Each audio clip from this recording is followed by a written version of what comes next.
Alors, בסדר. alors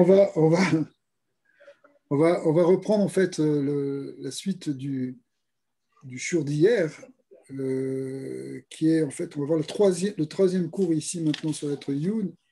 On a vu pas mal de unanimes dans les deux premiers cours.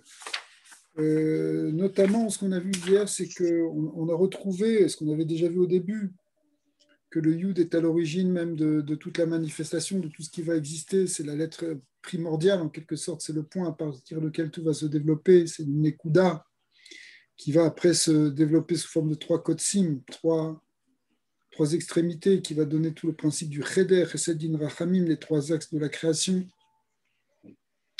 Et comme on avait vu que, effectivement,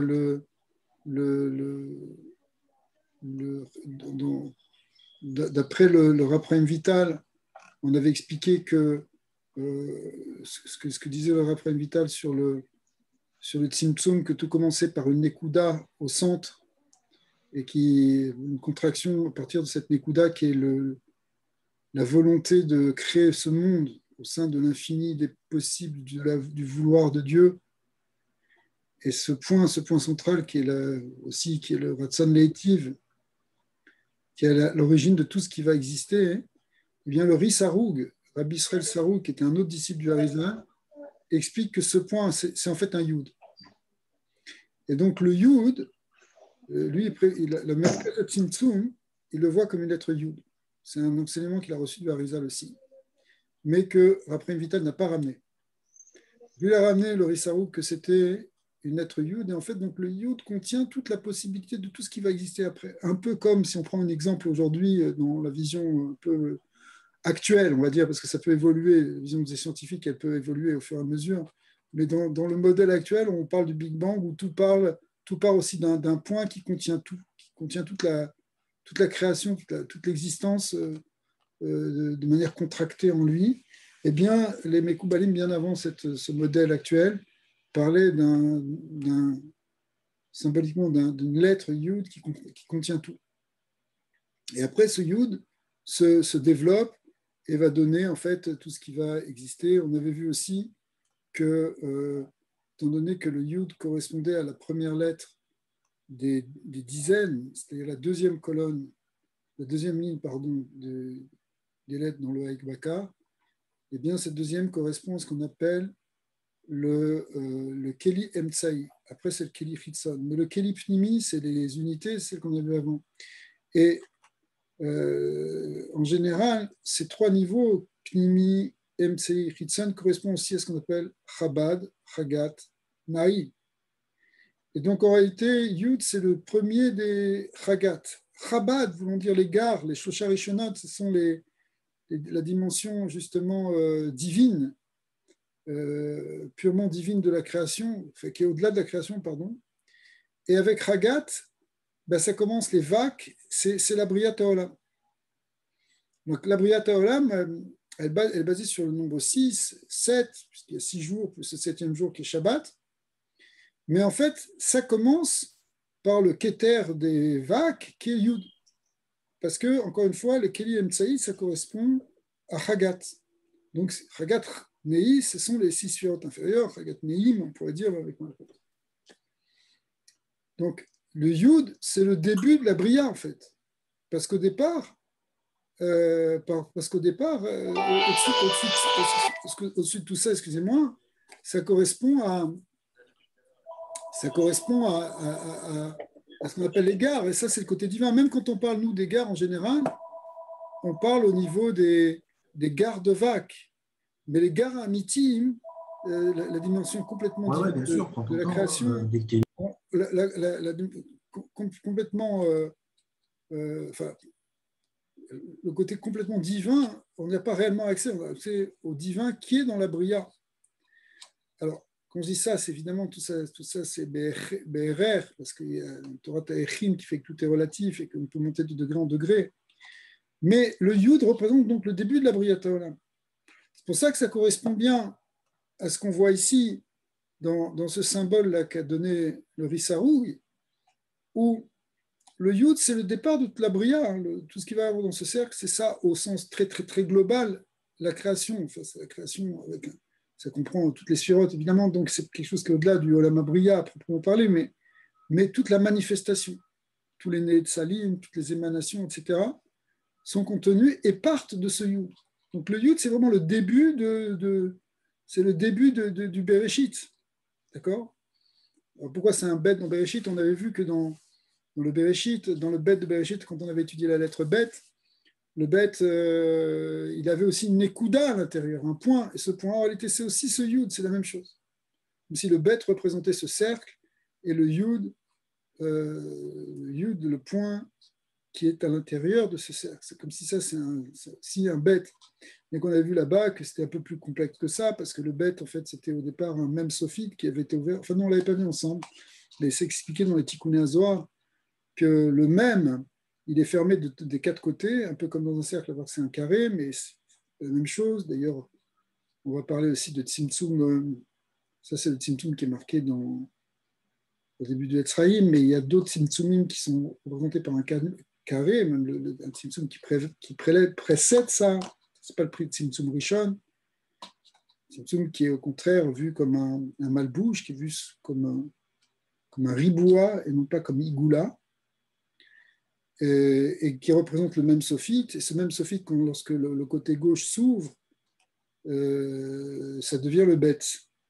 Ah bon, il y a toute une Torah des tikkunim sur ça qui représente le côté gauche, qui est le côté du tsaphon qui s'ouvre dans le même sophite, et qui est donc l'endroit par lequel le Yetzara va pouvoir rentrer, puisque le tsaphon tipata ra, ça veut dire que le ra, le Yetzara, vient par le côté gauche, le côté tsaphonie, le côté nord.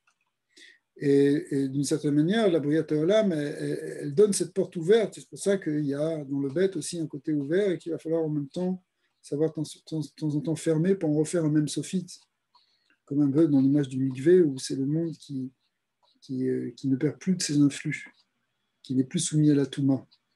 Il n'y a plus de Yetzara, parce que le mikvé, il est représenté lui aussi par un carré, comme un même sophite, avec justement aussi un point au centre, dans les kavanotes des Tikkuné Hazohar. Donc, on retrouve toujours cette idée-là d'un point central. Et ce point central, dans tous ces symboles, en fait, il correspond à la lettre Yud. Donc, la lettre Yud, c'est le point d'origine, c'est le point de départ, c'est ce qui contient tout en entre.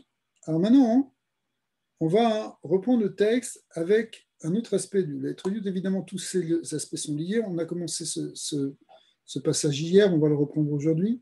On va voir que là, on peut parler du Yud comme étant la lettre d'Atsilut. Yud, c'est 10, et ce sont les 10 sphirotes d'Atsilut. Donc, bien sûr, là, on vient de dire que c'est la Bria au sens très très large du terme, mais quand on entre plus précisément, quand on dit Yud Kevavke, par exemple, le Yud, c'est Atsilut, le E, c'est Bria, le Vav, c'est Yetzira, le E, c'est Asiya, donc le Yud, c'est toujours Atsilut. Veine, Ikar Ot Yud, Ikeneged Olama Atsilut.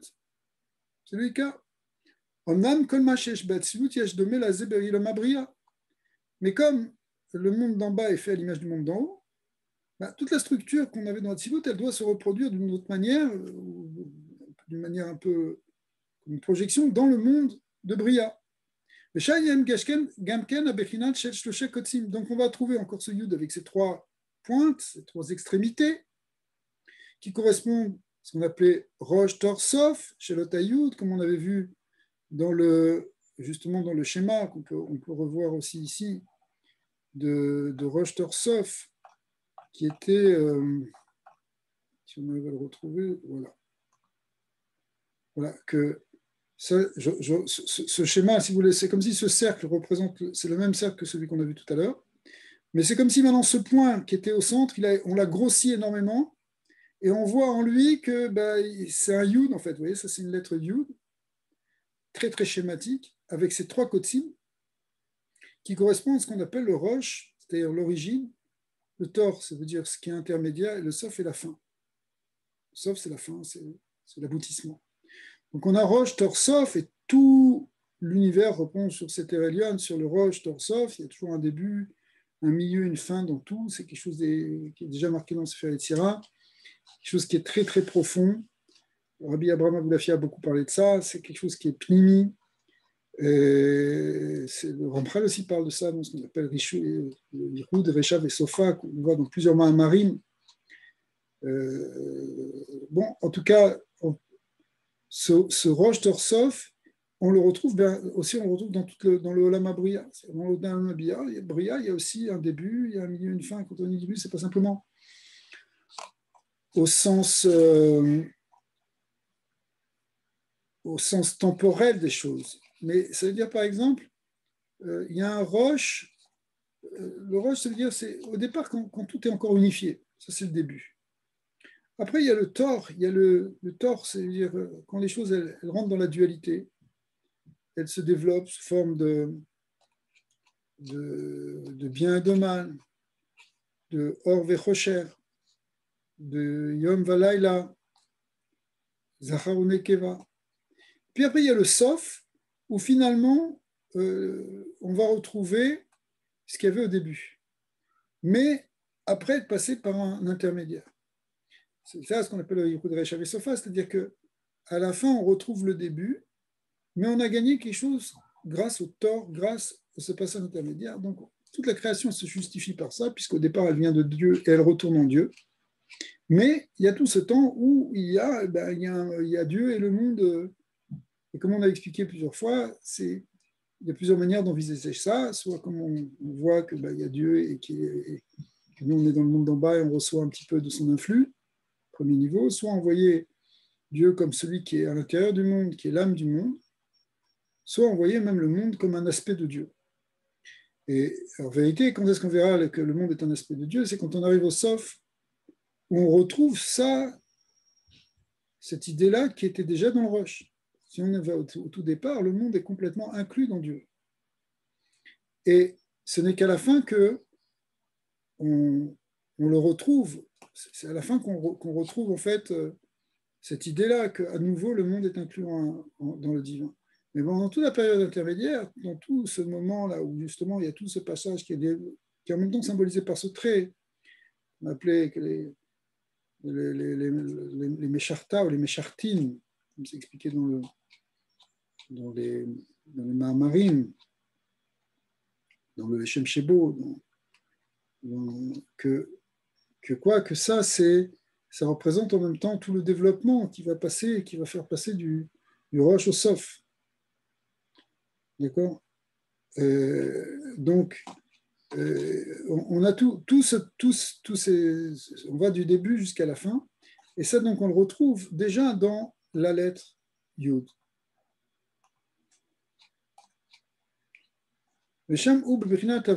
Alors là, on avait vu que ces trois niveaux de Rosh Torsof, on le retrouve aussi dans ce qu'on appelle la Avoda des Séraphim, puisque là, on est dans le Olam Aboya. Et dans le Olam Aboya, il y a des Neshamot, et il y a aussi des anges, des archanges, des anges très élevés qu'on appelle les Séraphim, des anges de feu. Shomrim Kadosh, Kadosh, Kadosh, disent la triple sanctification, que nous aussi on dit dans la Tfila, la Kedusha. Et pourquoi on dit trois fois Kadosh? Parce que Dieu, il est Kadosh à l'origine, il est Kadosh pendant tout le temps de l'existence, et il est encore Kadosh à la fin. C'est-à-dire, dans tous les cas, il transcende le monde et il est absolument saint. Et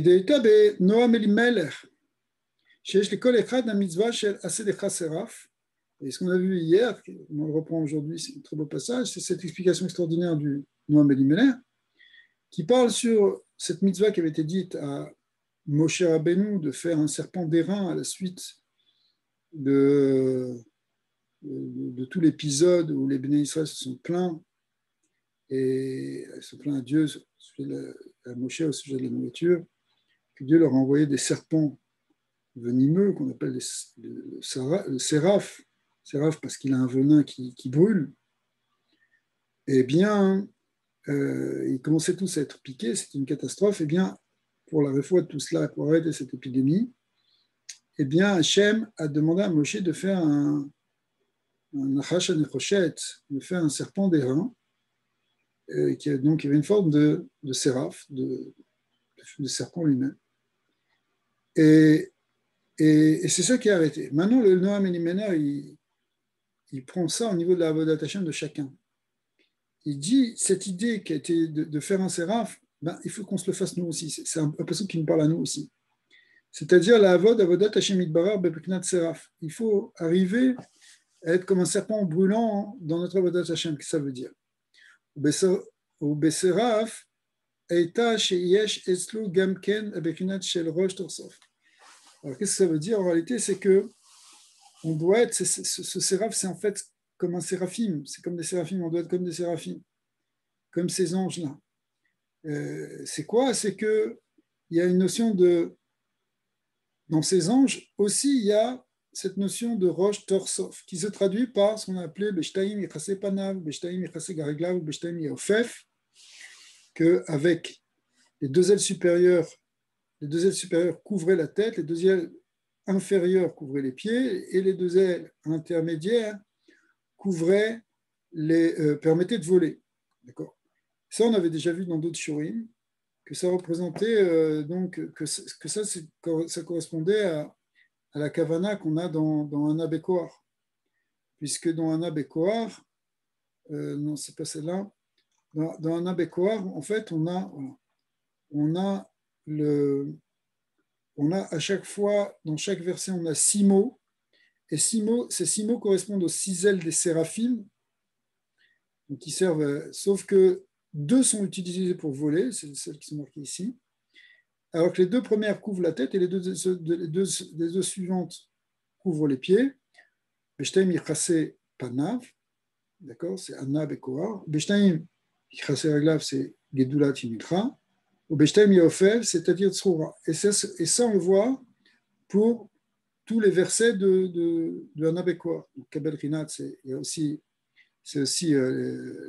Yichase Panav. Amechas Sagbenu, c'est Yichase Raglav. Et Tarenu Nora, c'est Beshtaim Yofef. Donc on retrouve cette même idée dans tous ces versets de Anna Bekoar. Et à chaque fois, ça reprend le modèle des séraphim. Parce que les séraphim ont 2 ailes pour se cacher la tête, et ça veut dire, qu'on avait expliqué, avait expliqué comme étant le fait de mettre une protection et une limite par rapport à un ribouille or, à un trop plein de lumière qui serait dangereux. Donc il faut mettre un écran pour pas attraper un coup de soleil divin, un coup de soleil divin. Et les 2 qui couvrent les pieds, c'est pour pas qu'il y ait de achiza, de sitracha, parce que Raglea Yordot Mavet, au côté des pieds, le malchut, il peut être attrapé par le côté inférieur, il peut subir l'influence négative des forces du mal. Et puis après, il y avait toujours les 2 qui permettent de monter, qui sont les 2 ailes qui permettent de voler, qui correspondent au côté droit au Chesed, au côté gauche à Gvura, comme on sait que, marqué dans les Tikkunim, que les 2 ailes, les Trin, Gatfin, sont à Vaveira, l'amour et la crainte, qui sont des sentiments profonds, comme explique le Tanya, hein, qui permettent l'élévation spirituelle. C'est-à-dire que quand on prie, on doit avoir cette kavana, en fait, quelque part. Et savoir avoir l'humilité de ne pas aller trop haut, savoir s'élever au-dessus de la matière et de ne pas rester prisonnier des influences inférieures. Et peut-être qu'on pourrait dire que le fait que quand on fait l'Ekdusha, on a tendance à lever un petit peu les pieds chaque fois qu'on dit Kadosh, Kadosh, Kadosh, ça représente aussi cette élévation des pieds par rapport au monde inférieur. Donc ça retrouve un peu la même idée que Beshtaim Yichase Raglav. Et puis, on doit développer dans la tefila ces sentiments de Hava Veira. Et c'est ça qui permet de faire la Aliyat Sulam, de monter de monde en monde. Pour ça que voilà. Donc c'est pour ça qu'on dit un Bekoar qui représente cette idée d'Alia. Tout, il y a 42 lettres qui correspondent au Shem Mav. Shem Mav, c'est lié avec la Gevura. Et la Gevura, hein, eh bien, c'est l'idée d'Alia, de monter. Donc on voyait ça donc dans les séraphim. Donc quand on dit assez les chas séraph, ce que dit le Noam Elimelech, en fait, c'est d'arriver à avoir cette kavana là d'être comme les séraphim, qui est un roche, torse, sof. Le roche, c'est la tête, le sof, c'est les pieds, et le torse, c'est tout ce qu'il y a entre les deux. Et tel qu'on vient d'expliquer symboliquement, ça représente effectivement le or, le niveau supérieur de la lumière, le niveau inférieur du Keli, et puis le niveau intermédiaire où on peut évoluer. Chez le Rosh Torsov, Bebekhinat Shtaim Yechase Panav, etc. Vezou derer kol tzadik emet chez Bebekhinat Olam Abriya. Chez Bebekhinat Serafim Kal Lavod Hashem Ibara Beshlosha Bekhinat Elu. En réalité, les tzadikés à Emet, qui sont au niveau du Olam Abriya, eh bien, ils ont cette dimension de Séraphim.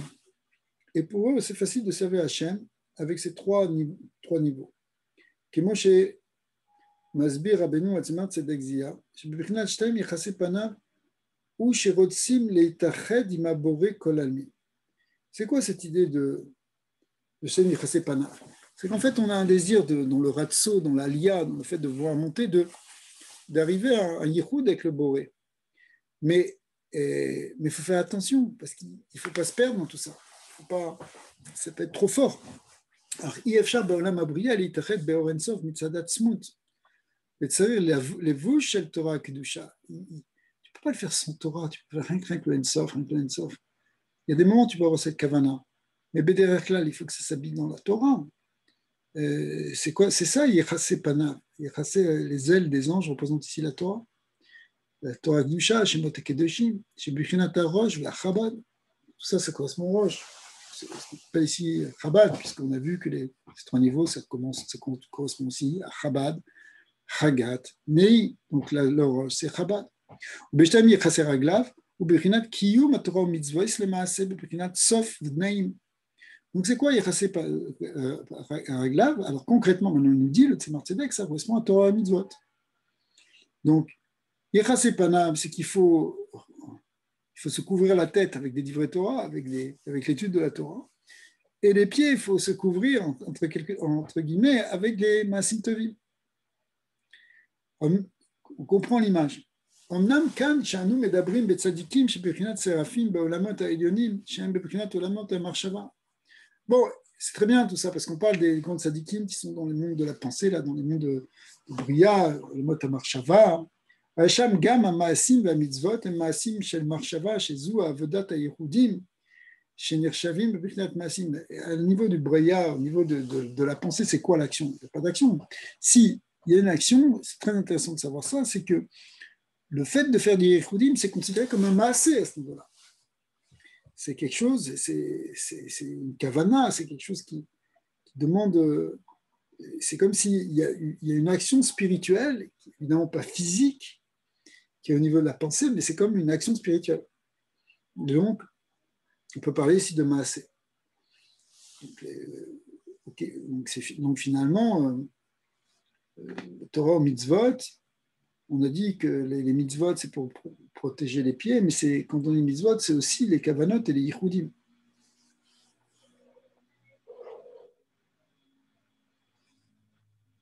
D'ailleurs, ça correspond à ce que dit le Gra, quand il veut expliquer le nion des Benyan Maasim Ruben Chormato. C'est-à-dire qu'il faut que les actes soient plus nombreux que la sagesse. Sheinu shetzareh yoter la'asok beyichudim kedoshim shem kiyum hamitzvot bemaaseh shel yedei marshava. Yoter, c'est très fort ce qu'il dit. Yoter michormato ainu yoter miachorma v'asagot al yedei marshavot hakedoshot. C'est-à-dire qu'il dit que au niveau de tout ce qui est spirituel de la pensée, il faut qu'il y ait plus à la limite de méditation de yichudim que simplement de la connaissance, de la chorma, des asagot qui viennent au niveau de la chorma. Il y a quelque chose de plus grand. C'est ça ce que Pirkei Avot nous dit, qu'il faut qu'il y ait les maasim qui soient plus importants que la chorma. On ne parle pas de maasim physique ici, dit le Gra, mais on parle du maasé le plus sacré qui existe, qui est les yichudim. Donc il faut qu'il y ait plus de yichudim que de chorma stam, que d'apprendre des livres, même des livres de Kabbalah. C'est-à-dire que ce n'est pas simplement que tu apprends des choses théoriques, mais ça doit passer dans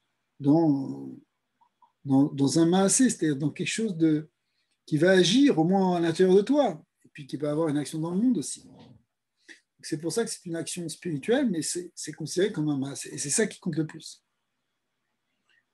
Et après ça, c'est marqué au Beshtaim Yeofef. Les deux ailes intermédiaires permettent de voler, c'est-à-dire elles sont au niveau de Hava Veira, de ce qu'on appelle Chagat, Chesed, Bora, même Tiferet qui fait la synthèse des deux. Ça correspond effectivement mitzvot Hava Veira, chez Nikrim Gatfin, chez Baem Ofefin. C'est appelé les ailes, la Hava Veira, avec lesquelles on peut voler. Ve'olim kemo shalou, Bnei Israël et Rez Israël, il y a des mav mesaot, comme on voit dans le parachat cette semaine, le parachat Massé. Le récit, le rappel des 42 stations qui ont permis au Béni Israël de s'élever depuis l'Égypte jusqu'à la Terre Sainte, le reste d'Israël. Et en fait, donc on voit, tout ça c'est lié. Ce sont les séraphim, ce sont ces anges de feu, qui est l'idée d'Alia. Ça correspond au Shem Anabekoar, qui est l'union d'Alia aussi, et qui est en même temps lui-même le Shem de la Gvura, puisqu'il fait 42 lettres, qui correspond au Shem Mav. Il est le Shem Mav chez Beyitzira, c'est un Abekoa. C'est pour donner une image, puisqu'ici on l'a vu dans l'Olam Abriya, mais ça ne change pas. Et donc, on a ici cette idée qu'on retrouve ici d'élévation qui est représentée par ces deux ailes qui permettent de monter, c'est-à-dire les Trin Gatfin, Shebaen, Meofefin, Ve'ilim. Et on voit que les Béné Israël eux-mêmes, ils ont monté de ces 42 stations, puisque Nabekwa, finalement, ça fait 42 lettres. Donc ça correspond à 42 stations qui permettent de faire sortir du niveau le plus bas, qui est Mitzrayim, jusqu'au niveau sacré d'Eretz Israël. Évidemment, il faut comprendre ici un sens plus symbolique qu'autre chose, mais on a cette union entre, enfin, cette force qui permet de remonter vers le haut. וכן עולים בעולמות העליונים ומנופפים על ידי שם הקדוש של הנבקוע, שהוא השם הקדוש של האהבה ויראה מלמטה למעלה. Quelque chose qui va du bas vers le haut, c'est l'idée de monter qu'il y a avec הנבקוע. והם שלושה קודשים, הקודשים של אות י' של עולם הבריאה. Tout ça, ça correspond aux trois kodsim. C'est quoi les trois kodsim? Les trois extrémités du Yud, qui sont donc en fait ces trois niveaux. C'est-à-dire que ces trois niveaux d'ailes, trois rangées ici, ça correspond à Chabad Ragat Naï, ça correspond aux trois kodsim du Yud, qui sont les trois kodsim du Yud, qui sont en même temps ce qu'on a appelé ici le Rosh Tor Sof. D'accord? C'est comme si on avait Kadosh, Kadosh, Kadosh. Les trois Kadosh sont dans ces trois Kotsim du Yud, qui sont le début et la fin. Le début, ça correspond à Beshtaim Yichase Panav, la fin c'est Beshtaim Yichase Raglav, et Tor, ça correspond à Beshtaim Yeofef. C'est vraiment nifla de voir que, bon, ça c'est la Avodah des Tzadikim, mais en même temps, si nous on fait la Kedusha tous les jours, c'est que quelque part, nous aussi on a quelque chose à faire avec ça. Même si souvent c'est comme ça, qu'il y a des choses qui concernent les tzadikim, mais à notre niveau, il y a une certaine inspiration, un certain degré qu'on peut faire, évidemment, dans notre niveau. Même shlosha kotsim shel ot yud, shel olam habriya. Donc ça, c'est le yud là, tel qu'on le voit dans l'olam habriya. Donc on a vu deux choses. On a vu que le Ikar, c'est dans Hatzilut, c'est très connu, c'est Hatzilut. Mais on voit aussi que dans l'Olam Habriya, on retrouve ce Yud, mais ce Yud, on le retrouve d'une autre manière maintenant. On le retrouve à travers de cette avoda des séraphim. Maintenant, dans l'Olam Hayetzira, pardon, ובעולם האצילות, הכל יותר ויותר נקי ומאוחד עם הבורא. La différence qu'il y a entre Bria et Hatzilut, c'est que Hatzilut, c'est un monde très élevé, c'est un monde divin, où il y a une dvekout, il y a un yichud, où les sphirotes, elles sont complètement beyichud avec le Rensav. D'ailleurs, si on fait moins de pirou de là-haut, si on commence à dire que le Rensav, il fait partie de ces sphirotes, en fait, on fait une grande faute qui est proche du début de ce qui génère la Vodazara. Donc, on est en train d'être Kotset Benetiot, on est en train de couper. En réalité, non. Bien sûr qu'on parle de 10 sphirot dans Hatzilut, mais ces 10 sphirot, elles sont totalement unifiées avec le Ein Sof. C'est encore un monde de Yichud. Donc le Yud, qui représente ces 10 sphirot dans Hatzilut, il est encore dans un niveau de Yichud Gamo. Bolom Hatzilut Akol Yoter V'Yoter Naki U'Meuchad Im HaBoré, V'lo Kemo Ba'olam HaBriya, שבבחינת הסרפים שנקראים מדעים בחינת עבד ובחינת פירוד. Donc si on voit en réalité que, on peut regarder dans le monde d'Abriya, si vous voulez, on est dans ce qu'on appelle Alma des Pirouda, on est Mikal Yefared, on est déjà dans un monde de séparation. Donc même les Séraphims, ils sont dans un monde qui est déjà, où ils sont déjà séparés quelque part de Dieu, mais bien sûr ils cherchent à s'élever pour s'unifier. Donc, c'est ça la différence qu'il y a entre Hatzilut et Bria, c'est-à-dire que Hatzilut, il y a rien que. Il y a vraiment un Yichud avec Elokut, alors que dans Bria, il y a beaucoup moins ce Yichud. Et là, Hatzilut Nikreim Beprinat Ben, à tel point que la différence, c'est que dans Bria, on va les appeler Eved, ce sont des Avadim, alors que dans Hatzilut, bien, les degrés inférieurs sont appelés Banim. C'est appelé les banim, la Shem, c'est parce qu'on sait, on distingue toujours entre ben et eved. Et un ben, c'est dans Hatzilut. Mais dans Bria, ça s'appelle déjà eved. Chez Hatzilut, Olam HaYichud, parce que Hatzilut, c'est un monde de Yichud. Bebechinat Iyu v'chayoi v'garmoi chad beon. Lui, c'est d'ailleurs très important cette phrase qui est marquée au début de Tikkun Azor, Psichad Eliyahu.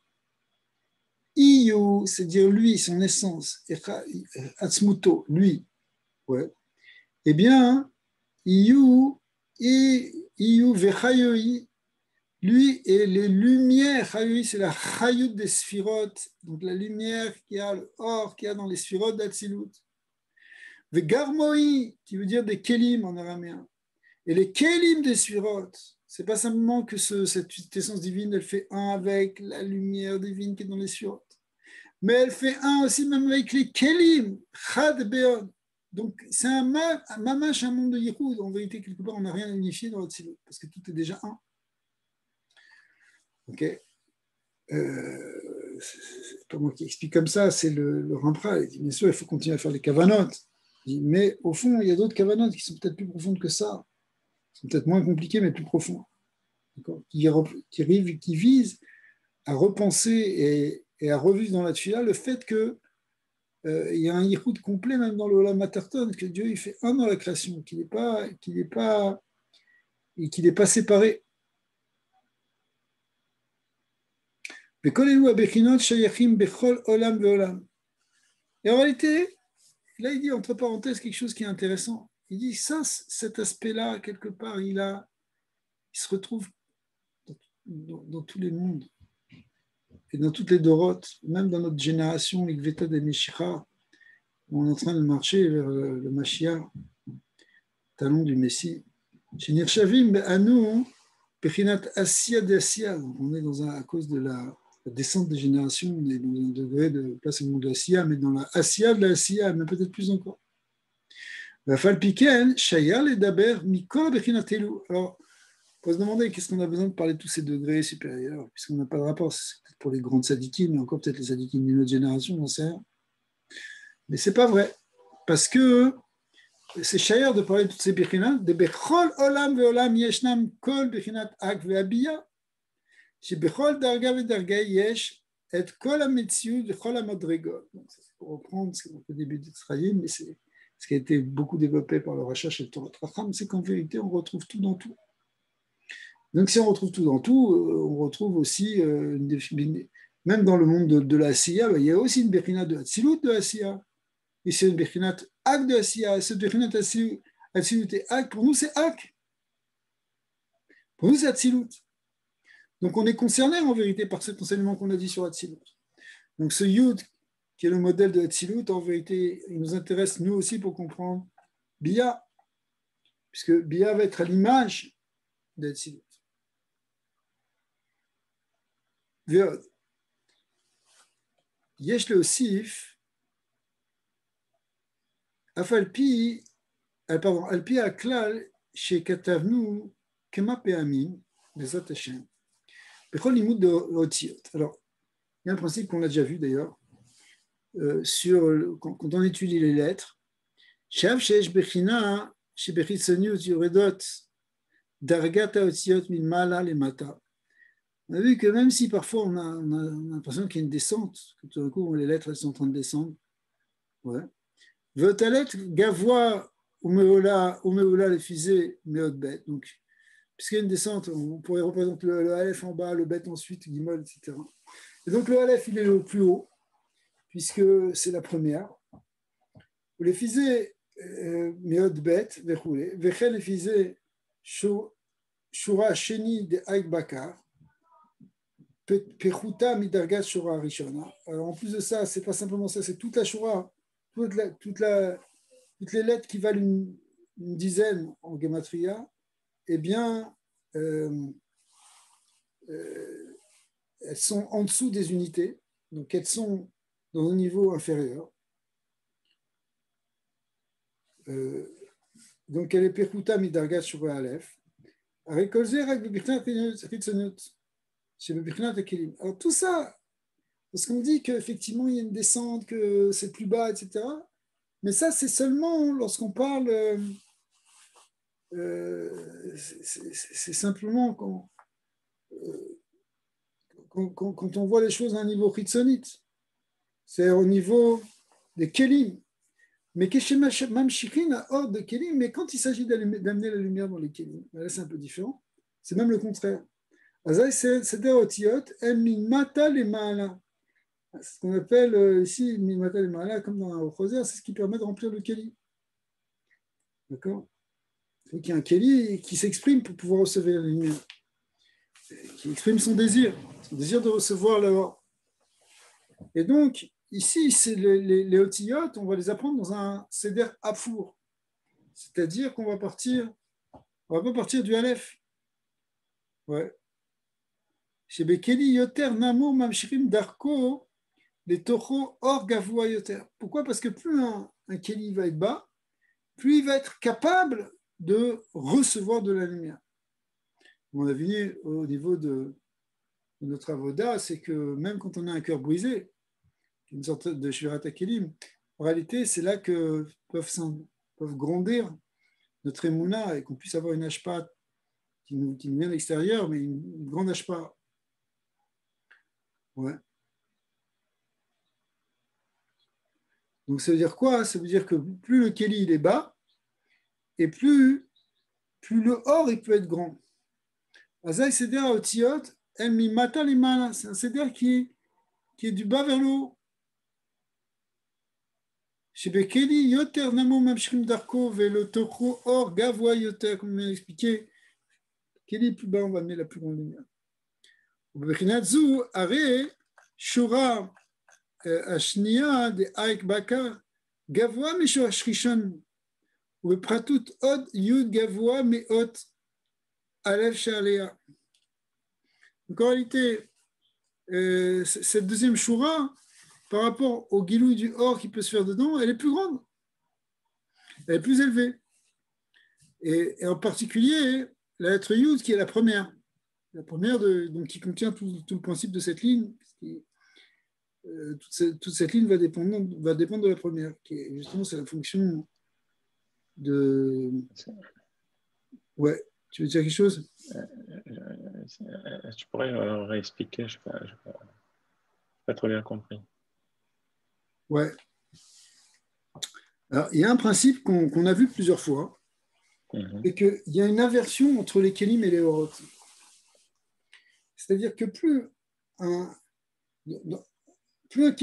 keli il est bas, par exemple, tu prends Nei. Nei, c'est des kelim de Hibour, donc ils sont bas. Par rapport à Chabad, qui sont les kelim de Chabad, c'est des mochim de Gadlut. D'accord? Donc, normalement, dans le keli de Nei, bon, tu vas dire c'est moins bien. Mais en même temps, le jour où ils sont arrangés, où disons qu'il y a une potentialité dans Nei de recevoir un or qui est encore plus grand. Plus de lumière. Voilà. Comme par exemple, alors c'est plus de lumière, voilà, c'est inversement proportionnel. C'est-à-dire c'est plus de or, mais en même temps, quelque part, tu le retiens moins parce que le Kéli est plus petit. Mais en même temps, c'est là qu'il y a le plus grand Gilouï. Exemple, Pessah. Pessah, dans les Kavanot, on l'a vu plusieurs fois, ça correspond à Ibour. La Yenika, c'est le Homer, et Gadlout, c'est Shavuot. D'accord? Comme ça, dans les Kavanot du Rachash.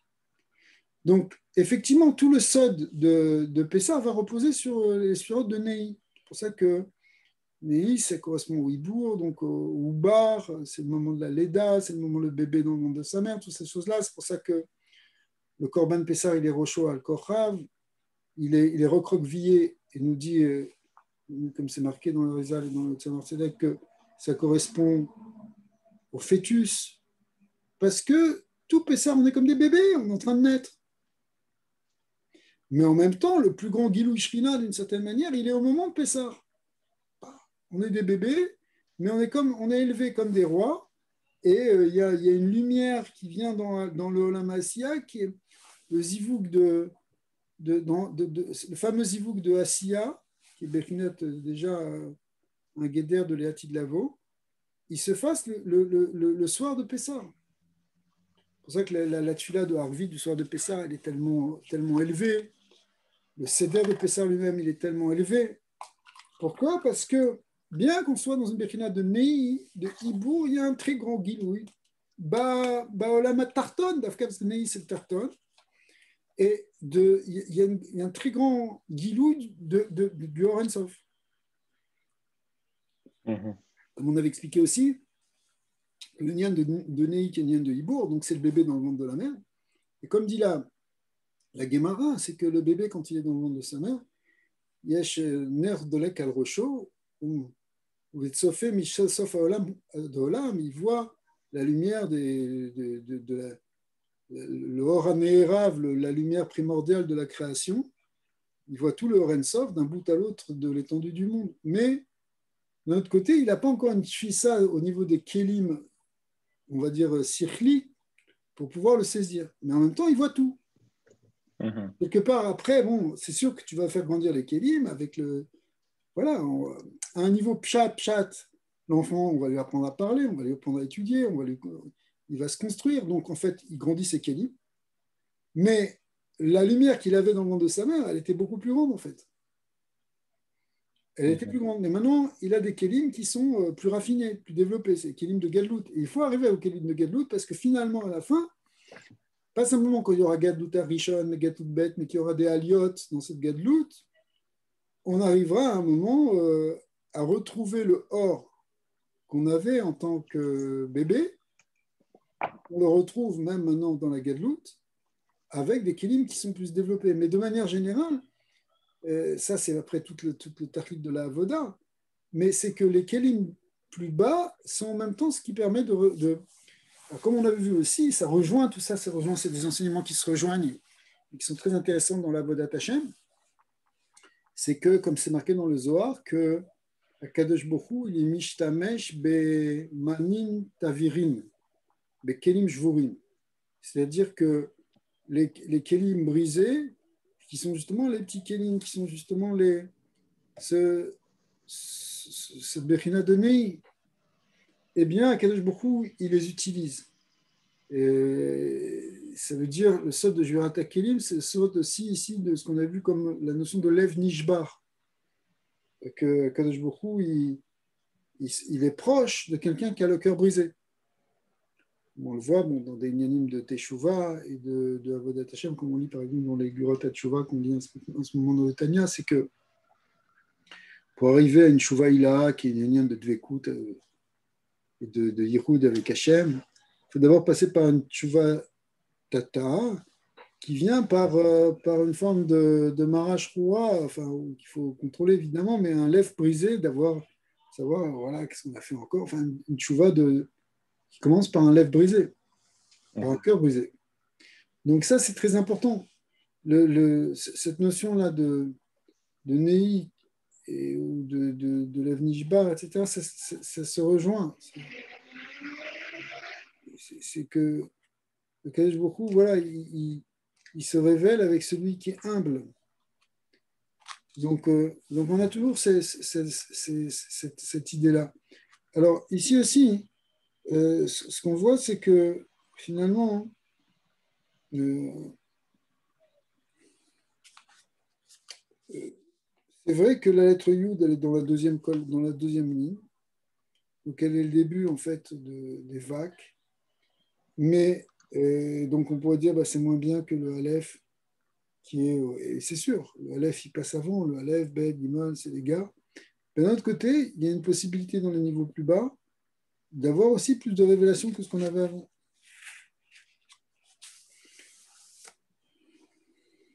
Mhm.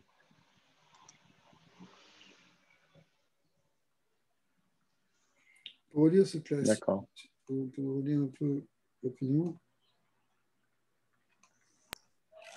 Tiens. pour relire ce clair ici. ועוד יש להוסיף על פי הכלל שכתבנו כמה פעמים בעזרת השם בכל לימוד האותיות, שאף שיש בחינת שבחיצוניות יורדות דרגת האותיות ממעלה למטה. En général, on voit donc les lettres les plus raffinées, les plus élevées, ben, c'est les premières lettres, le Aleph, le Bet, le Gimel, ça descend. On va du Aleph à Tav, le Aleph étant tout en haut, le Tav étant tout en bas. Veot Aleph, Gavoa, Meoula, les Fizé, Meot Bet, etc. וכן לפי זה, שורה השנייה דאקבקה פחותה מדרגה שורה ראשונה. Donc aussi, la deuxième ligne, elle est forcément, la deuxième ligne, elle va avoir l'air plus basse que la première. Donc la deuxième ligne qui commence par le Yud. Mais tout ça, c'est rien que du point de vue de ce qu'on appelle Chitsoni. C'est du point de vue des Kelim. Les Kelim, la deuxième niveau, c'est Kelim, on a vu Emsaïm, après c'est Kelim Chitzonim. Au niveau des Kelim, on descend. Le Keli, si vous voulez, le Keli du Aleph, il est plus élevé que le Keli du Bet, qui est lui-même plus élevé que le Keli du Gimel, etc. Jusqu'à Tav. Même chose pour les lignes. Mais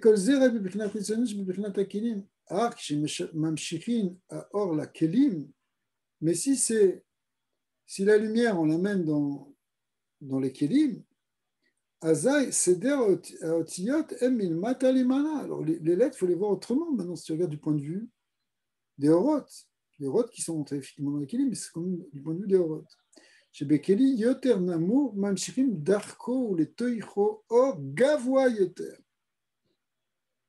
Plus le Keli il est bas, et plus on fait rentrer une grande lumière. Hein, c'est important de voir ça.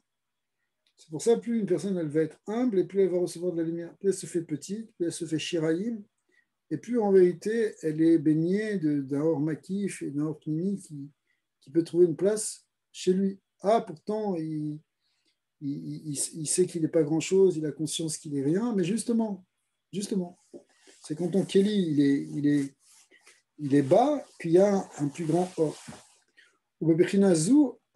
Shura, donc on comprend que la Shura Shniya, la Shura Shniya des Aikbaka, même si elle est en dessous, qui s'appelait Kili Mtsaï, c'était moins bien, en réalité, du point de vue du or, elle est Gavoa, Mishura Aleph. Et donc, si on regarde maintenant après au niveau plus en détail, eh bien, le Yud, qui est la première lettre de cette Shura, eh bien, Gavoa Meot Aleph, c'est vrai qu'il est en dessous du Aleph, mais du point de vue du or, ça marche dans l'autre sens, il a plus de lumière que le Aleph. Ren Gavoa Meot Tet, chez Kadmala, pas simplement du Aleph, mais aussi du Tet, c'est parce que le Tet était avant, et du Tet, et même on aurait pu dire de Aleph Bet Gimel jusqu'à Tet. Il y a moins de Gilouï que dans le Yud.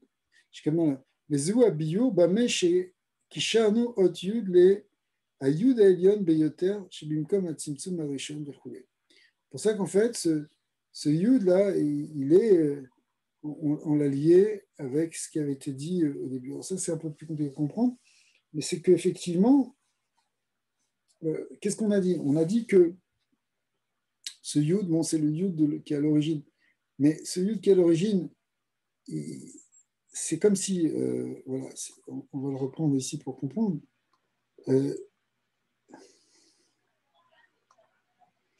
C'est comme si ce Yud-là, qu'on vient de voir ici, dans le côté droit ici, ce Yud, c'est la première lettre qui apparaît, mais où elles sont les Aleph, Bet, Gimel, Dalet, Tet? Elles sont dans un plan qui est complètement caché. symboliquement. Puisque c'est le yud, c'est le début de la bria, c'est le début des vagues, c'est le début de ce qui arrive au dévoilement, à la manifestation.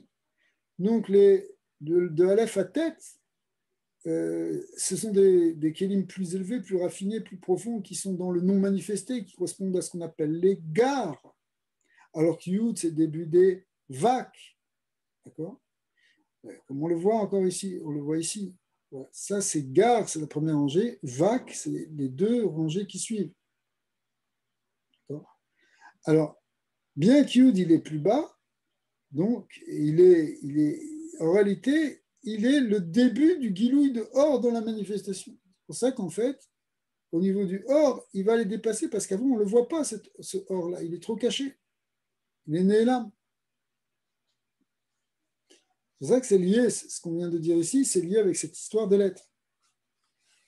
Yud, c'est le début du Gilouï du Or, en fin de compte. Je ne sais pas si vous vous rappelez, quand on avait fait les choses aussi sur la respiration, on avait expliqué que le Or venait du Havir. On avait dit que le Havir, il était lui-même... est-ce qu'on avait vu ça?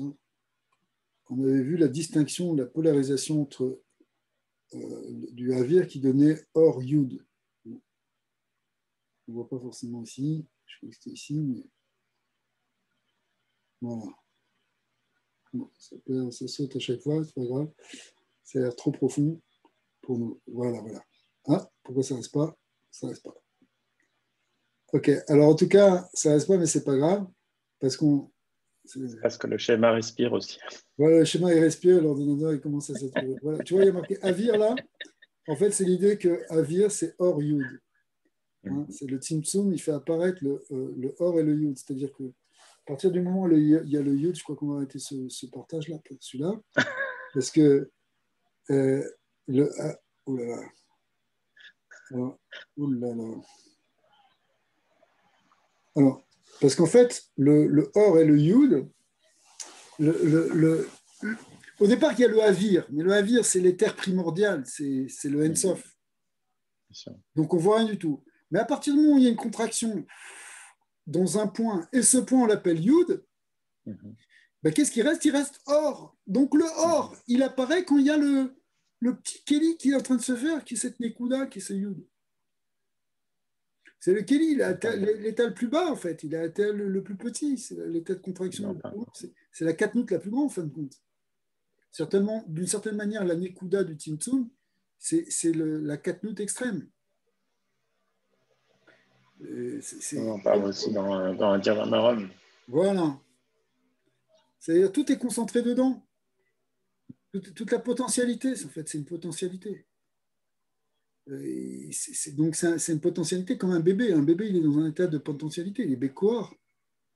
Dans le bébé que tu vois dans le ventre de sa mère, bon, bah, tu ne vois pas encore que dans 50 ans, il sera devenu Albert Einstein. C'est encore bécoir. Mais après, bon, il va développer totalement ses possibilités et son intellect. Mais au départ, c'est tout bécoir, c'est encore tout petit. Il ne sait même pas parler. Mais en même temps, c'est là qu'il est baigné complètement par le Or. Le bébé, il est baigné de Or. Le Or, le Or Ensof l'enveloppe. C'est vraiment la Nekuda de Yud au sein du Or, qui est réellement cette image du Tzimtzum, quoi. C'est-à-dire que c'est vraiment l'image du Tzimtzum qu'on a ici, quoi. C'est-à-dire que voilà, tout ça, tout autour, ça va être le Or, etc. Et en fait, il y a le Yud. Le Kéli le plus petit permet de révéler la lumière la plus grande. C'est ce qu'on voit à chaque fois, en fait. C'est des notions très, très, très intéressantes, très importantes.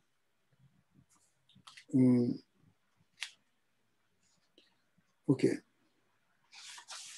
Alors, on va faire encore un petit passage et on va finir la lettre Yud. Il reste il va dévoiler encore un sod ici. Veyesh le sif ou les galotes Tefar veremez nosaf beinyan shel ot yud. Il va donner encore un sot sur le lettre yud.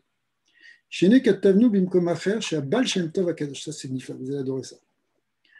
Le Baal Shem Tov, Ziyan, Zacha leagia le makom gavoa azeh, shebebchinat Shem HaKadosh kaf kaf e. Rachet avot, keter kolak tarim.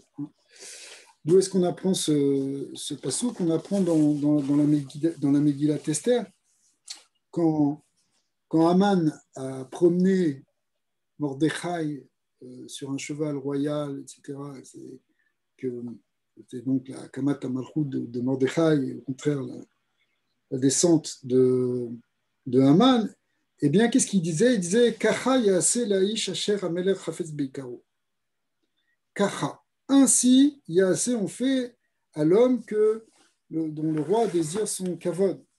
Et les Mekoubalim ont appris ça depuis très longtemps, que dans ce mot Kacha, en fait, c'est un Shem Kadosh. Et que d'une certaine manière, c'est que ce Shem Kadosh, en même temps, ce Shem Kadosh, il représente en même temps la chute de Haman, c'est-à-dire la force de la Kedusha sur la Touma. Et ce qui a permis cette transformation, parce qu'en réalité, Haman était au sommet, il était en train de faire une potence de 50 Amot qui représente le Keter pour pendre Mordechai, et les choses vont se retourner complètement. Vena Forou, c'est lui qui va être pendu, c'est Haman, et au contraire, voilà, c'est Mordechai qui va prendre sa place et qui va être sur le cheval, le cheval d'Hachem, cheval du roi, et qui va.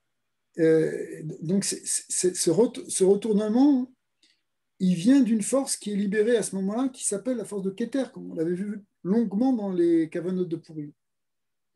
Que c'est le Keter qui transforme le Keter en carrette, etc. Et c'est ça ce que dit le Baal Shem Tov, c'est que Kacha, ce Shem Kadosh, Kaf Kaf E, il veut dire Keter Kolaktarim. Keter Kolaktarim, donc Keter Kolaktarim, ça fait une référence au Keter des Keter, du Keter, c'est-à-dire Bechinaten Sof, on peut rentrer dans les détails après, mais c'est une Bechinaten Sof, c'est le niveau le plus élevé. Et donc, on comprend qu'effectivement, c'est ce Shem Kadosh qui a permis ce retournement, qui a transformé les choses, qui a transformé complètement l'obscurité d'Aman et qui a mis à la place la lumière de Mordechai. Alors maintenant, le Baal Shem Tov, il ne reparle pas ici de la Megillah, mais il a expliqué comme ça, il a expliqué que Rachet Evot Keter Kolaktari, Veine Yadoua Shabbat Shem Tov Akadesh Tiken Veinig et Enyan Achaburot. Chavurot, ça veut dire de faire des groupes. La Chabura du Baal Shem Tov, c'était un peu comme la Chabura de Rabbi Shimon Bar Yochai. Il y avait une ahava très très grande entre les élèves, c'était une gdusha, un détachement où on vivait l'un pour les autres, etc. Il n'y avait plus de yesh. Donc il y a doua chez Bedorot Arishonim chez la Chassidut Haïta ahava ben Chavraya kolkar gdola ad sheaya kisecha de kulan. Ils étaient arrivés à un point où ils ne faisaient plus attention au bien personnel, tout était partagé. Qui me voit Gam Beigret à Kodesh et Besof à Noam Elimelech, Veod Mekomot. Vecharkar, Kishenia, Me'ava Gdola, Zo Achizad la Klipa, Asruzot et Tzadikim Kiadoua. On connaît cette histoire, c'est-à-dire qu'on n'est pas au niveau de vivre à ce union de Kisechad, etc. On voit ce qu'ont fait les hippies, ça n'a pas vraiment marché. Alors, même les élèves du Baal Shem Tov étaient capables de vivre à ce niveau-là. Après, quand il y a eu un petit peu une redescente, Rami a dit non, on n'est pas à ce niveau-là. Chacun il doit être aussi, il doit avoir sa place individuelle. C'est logique. Il faut beaucoup de gdusha pour dépasser complètement l'individualité. Parce que les communistes, ça peut être une erreur complète, parce que les hommes ne sont pas à ce niveau-là. On sera peut-être à ce niveau-là après Mashiach, ou si on est des élèves du Baal Shem Tov direct. Mais sinon, on n'est pas à ce niveau-là. C'est normal que chacun il a ce qui lui appartient, etc. C'est la halacha. Bon, les élèves du Baal Shem Tov, ils étaient lifnei mishwatadim parce qu'ils étaient dans ce minyan de keter, kolaktarim, donc ils étaient dans un bitoul total du yesh. C'est ce qu'il va expliquer en fait, c'est que Biur Apnimut et Inyan Achavraya. Pour arriver, en fait, c'est ça qui permet la Chaboura. D'ailleurs, comme aussi le Ramchal l'explique dans Adir Bamarom, qu'il y avait que la Chaboura de Rajbi, elle tenait parce qu'elle était Anan Be Chavivuta Taliamita, parce que tout dépendait de la Hava. Alors que les Talmidim de Rabbi Akiva, qui étaient des très grandes tzadikim, évidemment, immenses, mais dont le Shorash était Bechinat Gvura, ils ne pouvaient pas s'unifier, ils ne pouvaient pas s'unir. Parce que ce qui permet la Chaboura, c'est effectivement le Nyan de Hava. Mais ça ne suffit pas. Shine Atzadik, chez le chef Beshulchan, ou Bechinat Atzilut ou Bechinat Moshe. Areu Maale Birurim Mikol Achaverim chez Bechinat Bia Leumato. On va aussi expliquer ça d'ailleurs dans Nyan du Shaver Tzibour, qui lui est le Bechinat Malchut, le Bechinat Keter, qui permet de réunir tout et d'élever les étincelles de chacun. Et ici, ce qui nous explique Baal Shem Tov, c'est qu'en fait, le tzaddik de la génération, le Bechinat Moshe Rabbeinu et le Bechinat Atzilut, avec les élèves sont par Bechinat Bria. Ouais. Umisé Molid Mochin Chadashim Shemegalit Torah l'idée Abirurin She'ala Mehem. Donc il va élever les étincelles de Dusha qui sont eux, il va élever les. Et ça va construire des Levushim, enfin des Mochin, qui vont pouvoir révéler des Sodot à Torah. Pour comprendre ça, c'est que, en réalité, pourquoi un tzaddik il a besoin d'une Chaboura? Pas simplement parce qu'il faut qu'il y ait des gens qui l'écoutent, parce qu'il va dire le livre Torah. Ça va plus loin que ça. C'est grâce au Talmidim que vont se construire des Chidushei Torah, même dans un sens de Pshat, puis il dit Yoter Mitalmidai, le sod de Yoter Mitalmidai, c'est que c'est grâce aux élèves, le sod de Pshat, c'est grâce aux élèves que le maître il va être inspiré, il va être poussé à sortir des Chidushim. Alors, ce qu'on explique à Pisot, c'est qu'en réalité, c'est les birurim, des netzutzot, des tzadikim qui sont autour de lui, enfin des talmidim qui sont autour de lui, qui vont permettre, ces mouchin chadashim, qui vont permettre donc des chidushei Torah. Ouais. Comme chidushin chadatin. D'accord.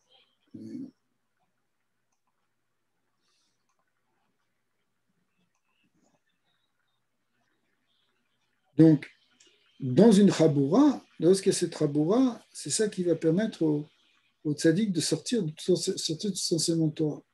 Yesh madrega yoter gavoa shel chaboura she'amar al ze rajbi anan bechavivuta talia milta. À l'idée sheesh asara chaverim. Alors maintenant, ça c'est un point de vue global, mais comme on a cité déjà Rajbi, mais effectivement Rajbi c'est allé encore un peu plus loin. Pourquoi? Parce que, qu'est-ce qu'il dit? Le fait qu'il y a Asara Chaverim, Shemeyachdim Kulam Yichudim Beshat Shatzadik Yoshev Iman.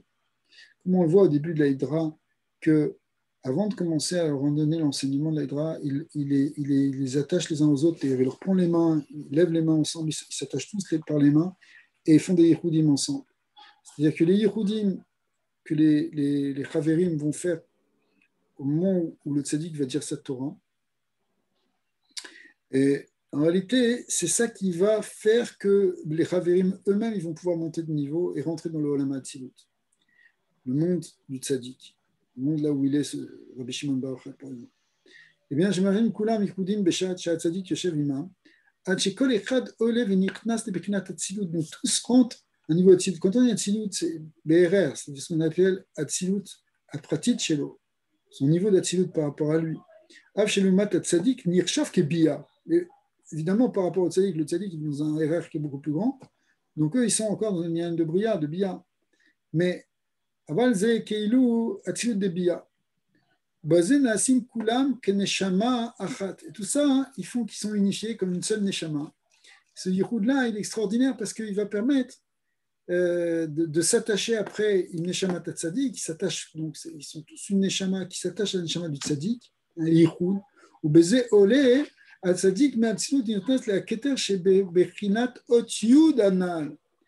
moment-là, le tzaddik qui remonte à ce niveau qu'on a appelé le keter kolaktarim, qui est ce lien de la lettre yud.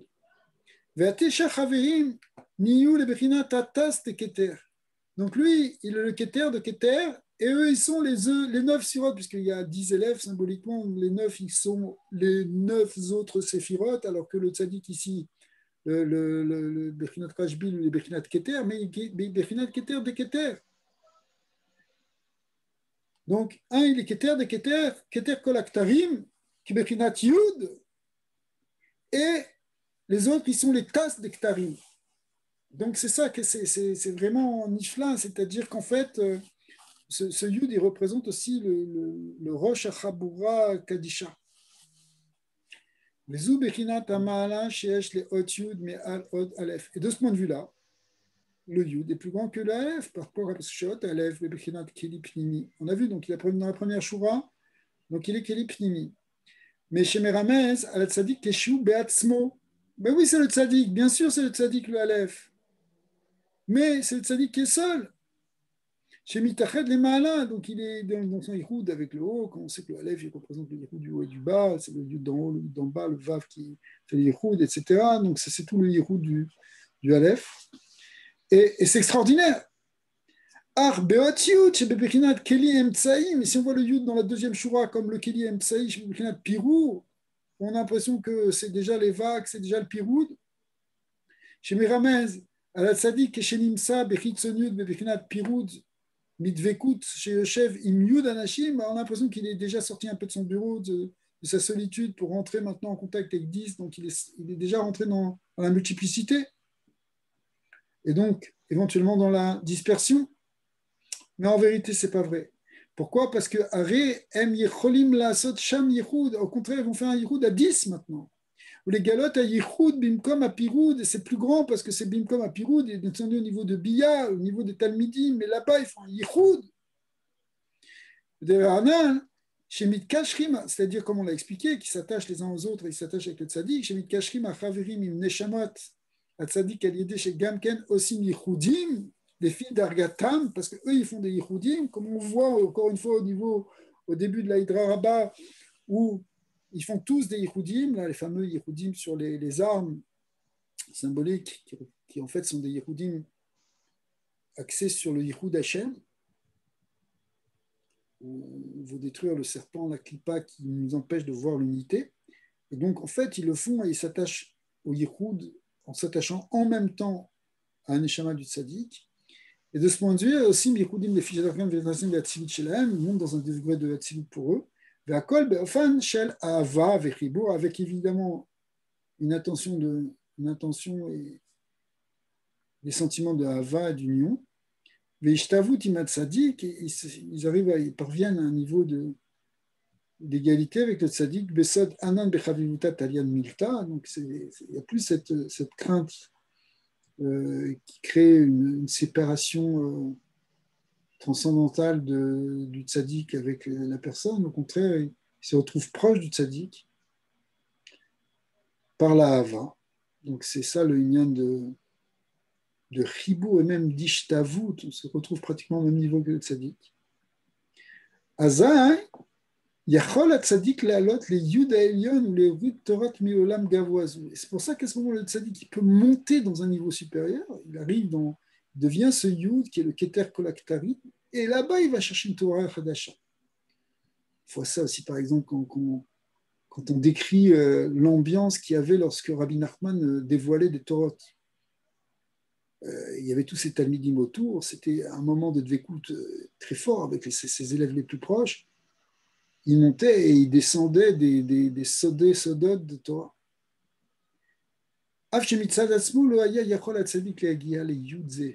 C'est ça qui est incroyable. C'est que ici, vraiment, le maître a besoin des élèves pour arriver à ce niveau-là. Sans ça, il ne serait pas parvenu. Donc le tzaddik, il a besoin de sa chaboura. Quand on dit Yud, c'est les Khatrila, parce que Yud, c'est le 10 Sfirot. Mais en fait, Beshat Atrak, Maspik, Afilou Shlosha Chaverim, chez Mitardim Kanal, Bechinat Chabat Chagat Naim, ou Bechinat Shlosha Kotsim, chez Beot Yud. Donc quand on a 3, on retrouve ces 3 niveaux, on retrouve le Cheder, les 3 Kotsim. Adif Kanal Yud Anashim. C'est sûr qu'il vaut mieux 10 ans. וזה הטעם שבדורות הראשונים נוהגו החסידים לשבת ביחד ולשתות משקה וכולי. Petit Farbangan, qu'est-ce qu'il faisait au début? Les chassidim rishonim, donc c'est pas nouveau. Ils s'asseyaient et ils faisaient quoi, hein? Ils buvaient du mashké. C'est ça le Farbangan. C'est pas pour boire, c'est pour être métiachet, pour qu'il y ait une ahava entre les chaverim. Ou les chet basé yehudim gevoim, mais pour faire des yehudim théoriquement. Le bekinat or shel purim. Comment on le voit à Purim? Purim, c'est vraiment, le mishté de Purim, c'est exactement ça la kavana. Chez Mitgalé, Yehudim, des Shtiat Yain. Donc, c'est des grandes kavanot dans la Shtiat Yain. ואחר כשראה רבנו ז"ל שמתחיל להשתכח עניין פנימי שבזה.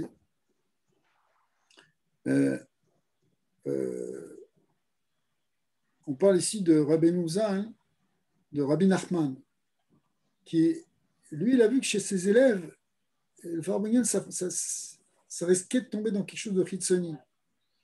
Et que cette kavana pnimi de Yihoud, comme on voit d'ailleurs chez le premier chassid des Chabad, même ensuite, le rabbi a insisté là-dessus, dans le rabbi précédent, ça doit être un lien pnimi.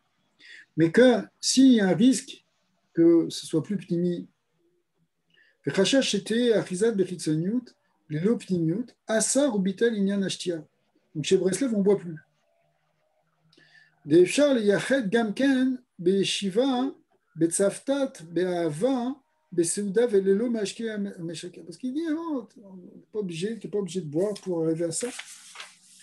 Et tu peux arriver à cette chavivuta, cette ahava entre les chaverim qui va permettre en même temps de dévoiler donc des chidushé Torah chez le tzaddik, même sans shtiat yain.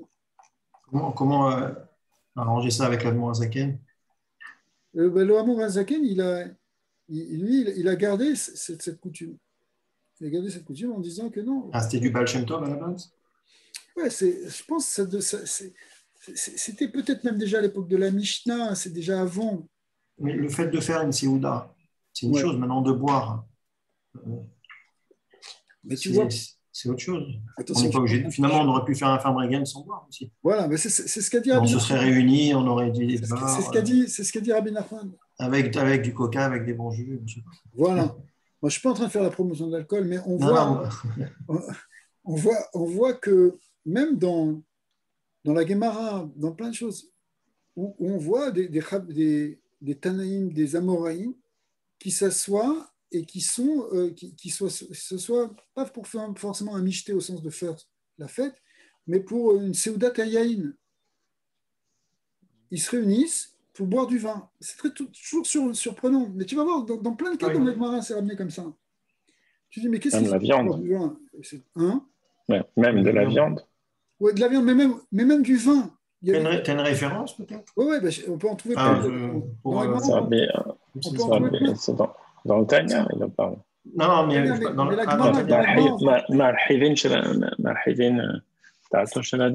ça, oui, ça c'est une chose, c'est sûr. Mais le fait de se réunir pour boire, parce que là, déjà Purim. À part Purim, il y a plein de cas où on voit qu'ils étaient assis pour un michté de Yaïn. C'est marrant parce que des fois les Farbregen. Très sérieusement, mais en réalité, le pshat, il est que c'est pour arriver à ce yichoud de la simcha et de chavivuta, de ahava, comme tu dis, c'est marriv et alev, c'est lev saméa, et donc du coup, il y a une ahava, et quand il y a ce yichoud là, et que tout le monde fait des yichoudim, parce que quand tu fais des chaïm aussi, tu peux faire un yichoud. Et quand tu fais ces yichoudim-là, alors justement, ça permet de s'attacher aussi à la neshama du tzaddik et lui permet de révéler des niveaux plus profonds. C'est pour ça que ces tzaddikim, ils se réunissaient comme ça. C'est marrant parce qu'un Farbregen, des fois, ça dérange pour certains. Hein. Les gens, ils font les chaïm, ils rigolent, ils se moquent un petit peu tout. Alors que Purim, ça ne les dérange pas. Et au contraire, à Purim, il n'y a jamais vraiment de débordement. C'est toujours, ça se passe, les gens sont toujours, même en Israël, c'est toujours joyeux. C'est toujours... Et c'est vrai que si on faisait un peu plus souvent Purim, ben, ça amènerait que du bien. Ça doit être un lien de... Il y a une ardoute. À Purim, il y a une ardoute ici, tu ne peux pas imaginer. Enfin, comme partout, mais tu as des voisins de toute tendance, de tout machin, ils viennent, ils t'apportent des Mishloach Manot, des machins, chacun des gens ils te disent bonjour le jour du Purim, après Purim, ils te regardent, ils te disent même plus bonjour. Mais quand ils sont, ouais, je t'assure, ici c'est très fréquent ici. Ben, c'est ça qu'il faut faire. C'est pour ça que je dis quelque part, c'est vrai que voilà, avoir Et des petites réunions avec un petit peu de ch'tia comme ça et tout, on sait bien que ça va pas faire, il va pas y avoir de débordement. par quoi se termine le Sefer pas Orachaim, ouais, Orachaim, ouais. Par quoi ça se termine? Ça se termine par Leftov Mishte Tamid. Shulchan Aruch. Ouais. Ça termine par Leftov Mishte Tamid. Là-bas, parce que c'est les dernières halachot, c'est les halachot de Purim Katan.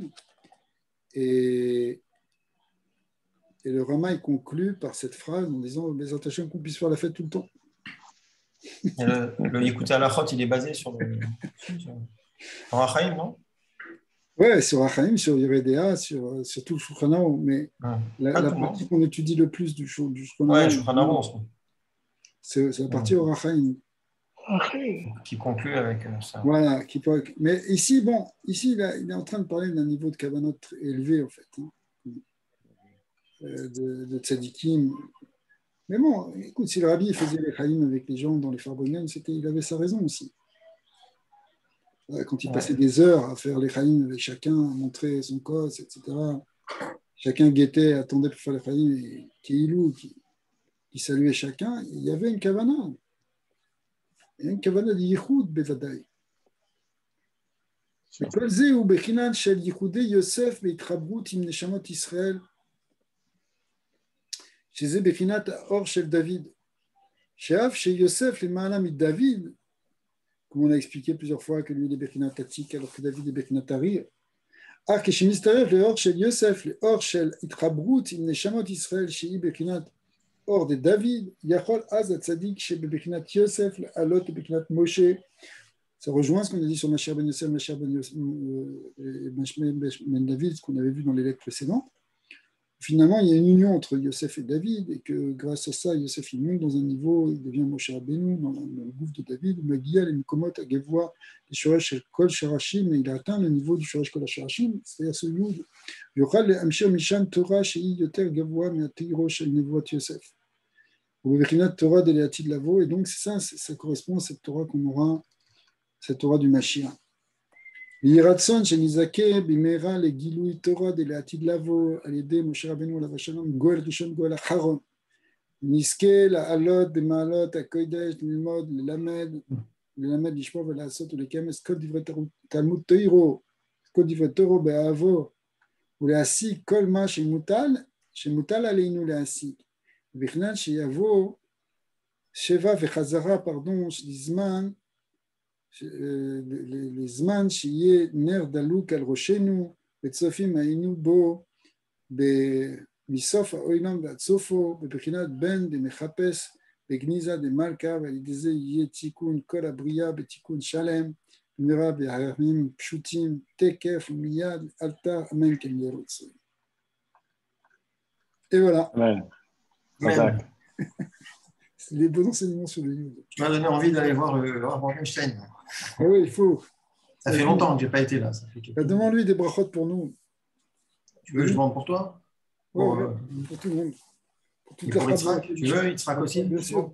Ah, bien Monsieur sûr. Bénistier aussi, Yitzhak Bénistier aussi. Avec plaisir. Tu veux que je le dise quand on fait un chiot et tout? Bah ouais, si tu veux, tu peux lui dire qu'on fait des choses depuis des années. Voilà, oui, je vais lui dire. Je vais me rattacher, je vais essayer d'y aller dès que possible et je vais prier, je vais lui dire de donner vos noms et tout. Bah, si vous voulez